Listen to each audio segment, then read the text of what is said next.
The young woman across the table had come for a routine checkup for her thyroid condition.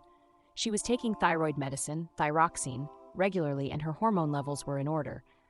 Just as she was getting up to leave, she asked me, "Doc, you've never explained to me about dietary restrictions in thyroid. I have given up gluten, wheat, cabbage, and broccoli. What else should I be doing?" Not a day passes when patients don't ask me about the perfect diet for thyroid. The little butterfly-shaped gland that straddles the windpipe in the neck and regulates numerous metabolic processes. We know that thyroid disorders are common at any age, but are particularly common in women, especially as age advances. Indian studies suggest that 10 to 19% of the urban population may have some degree of thyroid dysfunction. Broadly, thyroid disorders can be due to underproduction of thyroid hormones, T4 and T3, called hypothyroidism, or overproduction of these hormones, called hyperthyroidism.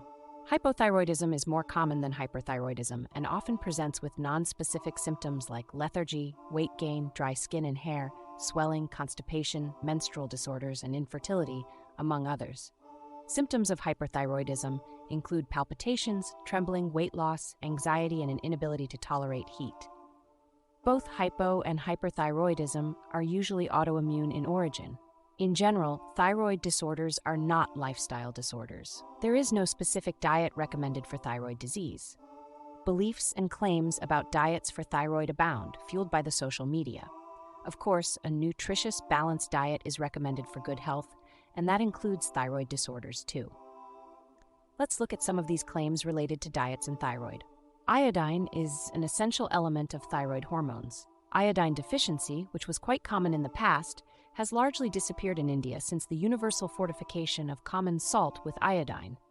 Hence, the normal population does not need extra supplementation. If you have been prescribed levothyroxine for your hypothyroidism, extra iodine supplementation is not required. In fact, it may be harmful. At the same time, it's advisable to take the usual common iodized salt rather than fancy, fashionable salts that are devoid of iodine.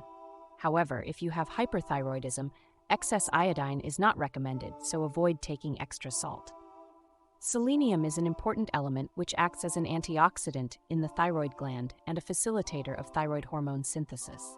Selenium supplementation has been shown to reduce thyroid antibodies in some studies, but evidence of its role in actual treatment or prevention of thyroid disease is lacking. Selenium is present in chicken, tuna, paneer, mushrooms, and spinach. It can also be found in milk and yogurt.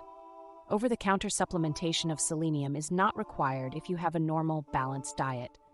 Milk is increasingly being abandoned by the urban affluent populations in favor of alternatives like soy and almond milk. You are not doing your thyroid any favor by giving up milk or dairy products.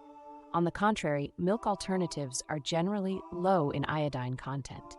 If you're regularly taking these, remember to eat a balanced diet or take supplements to ensure adequate micronutrient nutrition.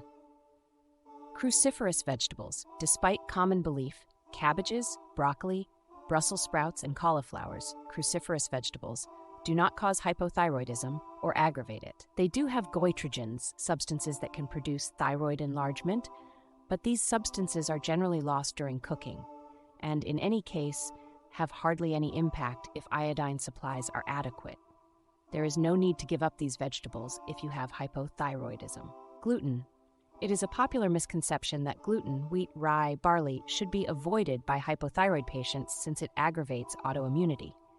While autoimmune thyroid disorders can be associated with celiac disease, gluten itself does not aggravate thyroid disease. It can be safely taken by those who are tolerant of gluten and don't have pre-existing celiac disease gluten sensitivity. What should people with hypothyroidism avoid? If you have hypothyroidism, avoid taking soy proteins for about 4 to 6 hours after taking your thyroxine pills. Similarly, if you are taking supplements, particularly calcium or iron, those too should be taken at least 4 hours after thyroxine. If taken earlier, they can interfere with the absorption of thyroxine. Do not take thyroid supplements like kale, iodine, selenium, or zinc unless your doctor has specifically advised you to.